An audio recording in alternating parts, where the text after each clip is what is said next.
So, dito, kukunin lang natin si print.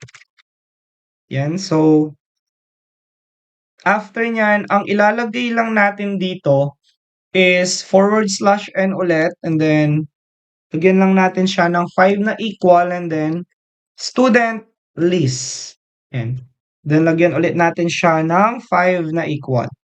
Then, after nun, gagamit tayo ng if condition dito.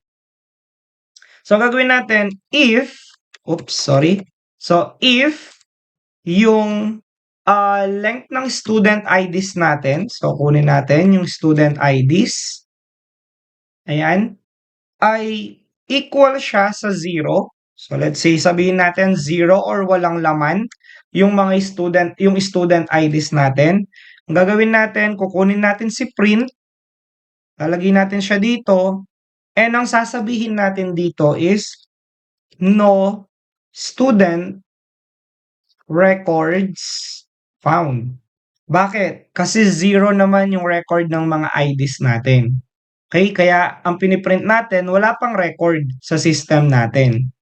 Okay? So, yung next naman, so meron tayong else. So, sa else natin guys, ay gamit lang tayo ng print ulit. So, lagyan lang natin siya ng konting design. So, maglalagay lang tayo ng, let's say for example, equal na ganyan. And then, after nun, ang gagawin natin, papalitan natin to, set natin yung ID, and then /T for tab, para mag-tab yung para maging kunyari table siya, ganun. So, meron siyang tab. And then, next ay name, and then /T, and then yung course natin. And then, close natin siya dito sa design na meron tayo. Yan. Then, after nyan, ang next naman na gagawin natin is gagamit tayo ng for loop.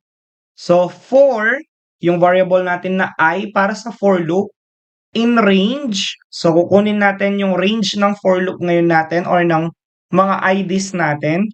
So, para makuha natin yun sa range, gagamit tayo ng length or len. And then, after nun, opening and closing parenthesis ulit, kukunin natin yung student IDs. Kasi dito tayo magbe-base sa mga student IDs kung ilan yung ipiprint natin or i-view natin sa view students natin. Then after nun, kakaroon lang tayo ng print. And then, ang ipiprint natin dito, of course, yung ating student IDs. And since nasa for loop ka guys, at ang student IDs natin ay meron siyang bracket. Kukunin nyo yung bracket, ilalagay nyo siya dito, at since nasa for loop ka, ito yung gagamitin mo. Okay, kasi bibilangin natin lahat ng mga IDs na meron tayo. And then, comma lang, then quotation, and then yung /T natin or tab, para mag-match siya sa mga name and course natin. Then after nun, comma, then kukunin natin si student names, bracket, then ilalagay ulit natin yung I, and then comma, at kung ilang tab yung ginamit natin kanina, so dalawa siya. So ang gagawin natin, double quotation, dalawang tab, then comma, and then after nun, tatawagin natin si student courses, and then lalagay natin yung bracket and then yung I natin.